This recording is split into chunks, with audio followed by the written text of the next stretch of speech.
Salut à tous, ici Mao Push, bienvenue dans cette nouvelle chronique de Dans la bulle des podcasteurs. Aujourd'hui, je vais vous parler de Aphrodite 9. Donc, Aphrodite 9, il faut savoir que c'est paru la première fois en VF il y a 20 ans, donc en 2002. Je pense qu'il y a eu 3 kiosques semic qui étaient parus. C'est une série que je n'avais pas pu suivre à l'époque. Donc, heureusement, grâce aux éditions Réflexion, j'ai pu combler cette lacune. Ici, il s'agit de l'édition à tirage limité à 150 exemplaires avec cette couverture de Marc Silvestri, cher à mon ami Chronix d'Escobar. Donc, voilà, c'est en fait, il s'agit de l'intégrale de la série. Donc, cette œuvre, voilà, elle débute avec une intro d'un des co-créateurs de la série, David Finch, qui est également dessinateur ici. Donc, en fait, les créateurs, ce sont David Finch et David Wall.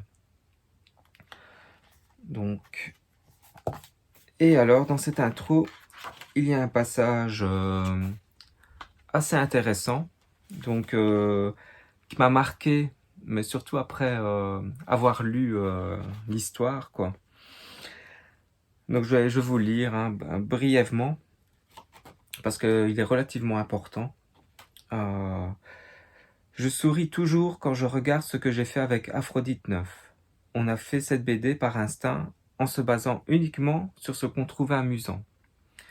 Il n'y a pas eu de réunion pour l'histoire, de proposition ou de séance de conception de personnages.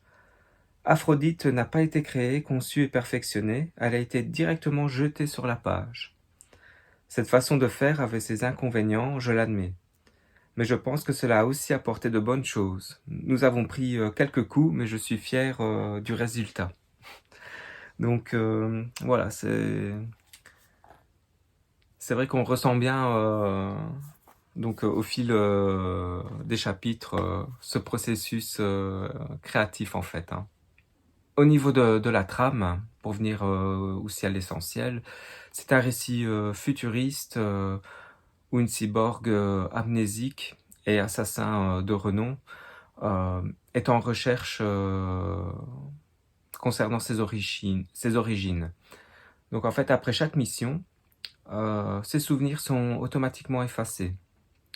Donc voilà, elle tue sa cible et, euh, et voilà, elle devient complètement amnésique, elle est ramassée par une certaine connaissance. Voilà, c'est toujours un cycle répétitif d'adaptation, d'incompréhension, donc et qui rythme aussi le récit tout le long, quoi.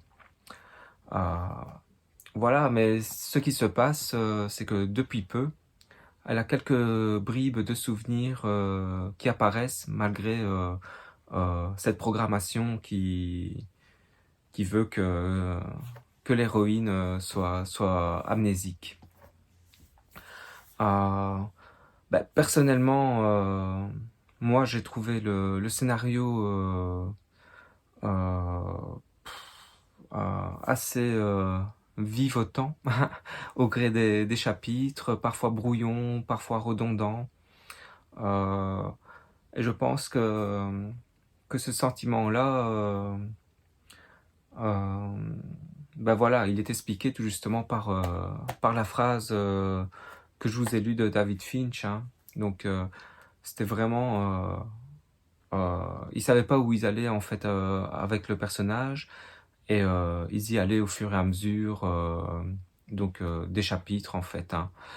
Enfin voilà, moi j'ai vraiment ressenti cela euh, vraiment tout le long en fait. J'ai trouvé ça assez brouillon, on sait pas trop où ils veulent aller et en fait c'est expliqué d'emblée donc en introduction.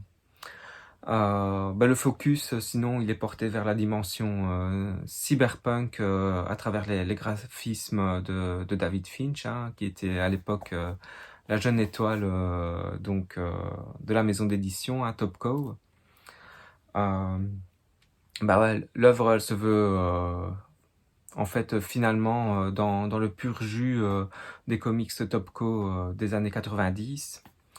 Euh, c'est une œuvre qui plaira surtout à un public de niche, hein, je pense aux nostalgiques, hein, de cette période, donc des années enfin, fin des années 90, début 2000, avec allez, ça rappelle aussi la période des kiosques et tout, mais je ne suis pas sûr qu'elle plaira à un nouveau lecteur de comics, quoi, de comic books, pardon. Donc voilà. C'est une œuvre relativement assez intéressante dans la mesure allez, euh, qu'elle que- qu'elle réfère assez bien à l'histoire des comics à une certaine période, donc avec ce style de narration, hein, graphique.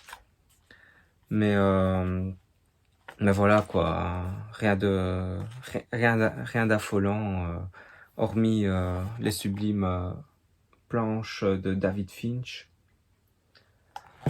Donc voilà, j'espère que cette chronique vous a plu. Donc n'hésitez pas à nous écouter, à nous suivre. Donc, euh, donc le Old, Old Geekman Talks et Chroniques d'Escobar et moi. Donc nous sommes les podcasteurs. Donc voilà, n'hésitez pas à commenter. Salut!